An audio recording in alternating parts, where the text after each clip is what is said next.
Bonjour, je suis Julien Bourdeau, votre professeur de français pour le niveau A2. Nous allons parler maintenant du passé composé. Le passé composé, comme son nom l'indique, est un temps du passé, composé et du mode indicatif.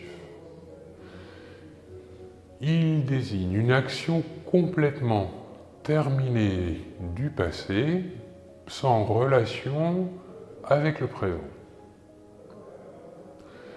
Il se structure de la manière suivante.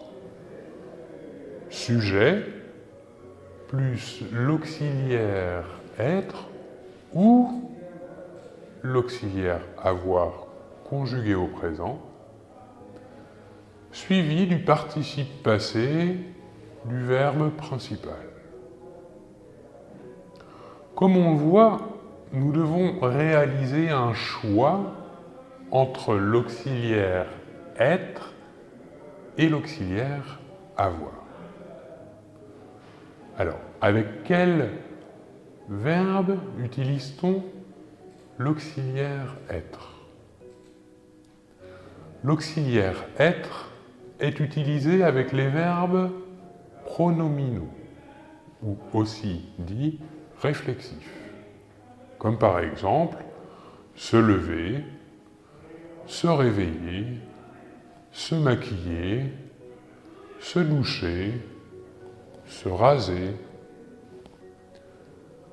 Il est aussi utilisé avec les verbes dits de mouvement. Voyons ici le schéma de la maison de lettres qui va vous permettre de mémoriser cette liste de 15 verbes. Ces verbes sont les suivants. Descendre, tomber, mourir, aller, venir, arriver, entrer, sortir, partir, retourner, rentrer et enfin revenir.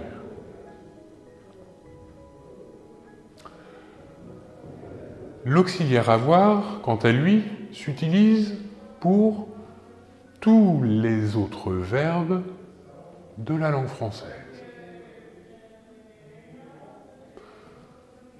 Passons maintenant au participe passé.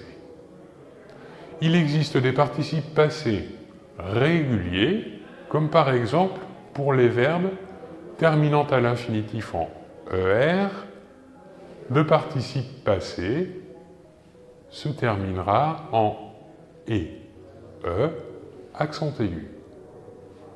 Prenons comme exemple le verbe parler, regarder ou aller. Les participes passés réguliers, maintenant des verbes terminant en IR, verbe du second groupe de conjugaison. Les participes passés termineront en I.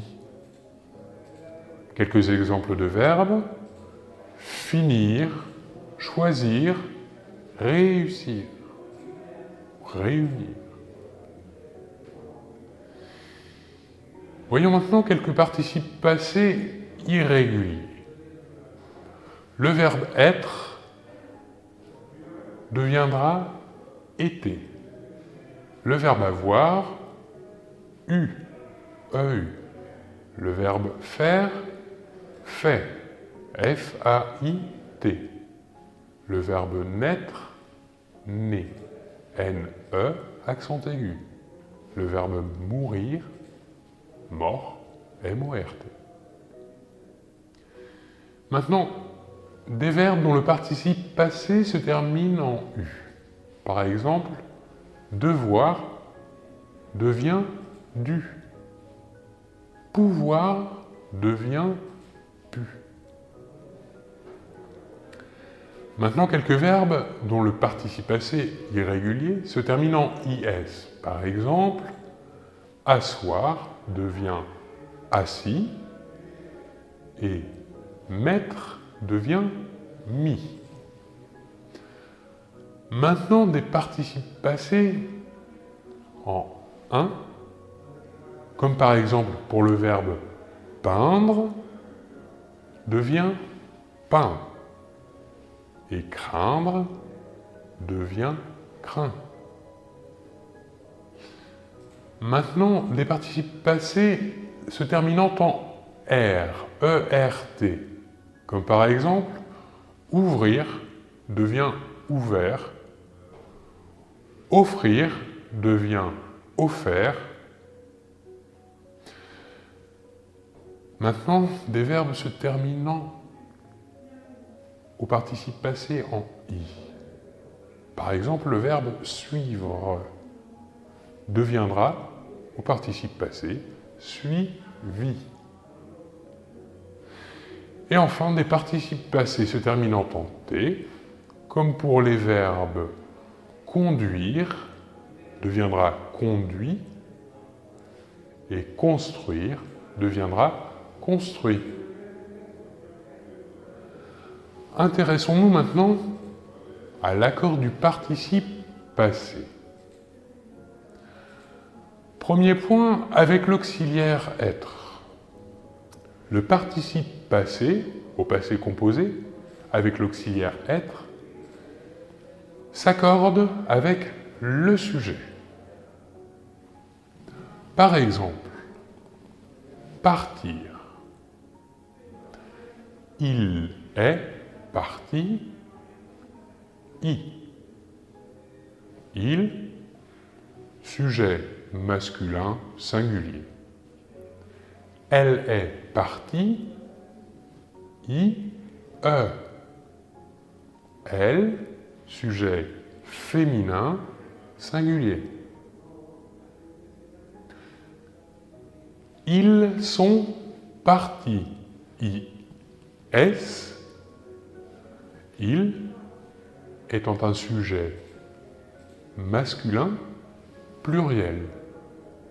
Et enfin, elles sont parties, IES, elles étant un sujet féminin pluriel. Intéressons-nous maintenant à l'accord du participe passé avec l'auxiliaire avoir. Le participe passé avec l'auxiliaire avoir s'accordera avec le complément d'objet direct placé devant le verbe. Voici quelques exemples. Ils ont mangé le riz. Ils l'ont mangé. Accent aigu, car le riz est un COD masculin singulier.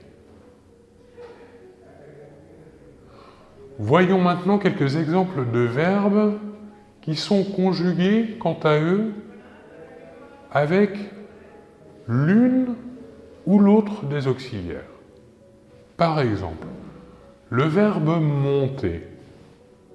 Nous dirons « Je suis monté à pied, mais j'ai monté la valise. » Deuxième exemple, le verbe descendre. Je suis descendu à la cave, mais j'ai descendu les valises. Le point commun, ici, l'auxiliaire avoir est utilisé lorsque, suivant le verbe, suit un complément d'objet direct. Voilà pour cette leçon du passé composé. Nous nous retrouvons là pour la prochaine fois. À bientôt.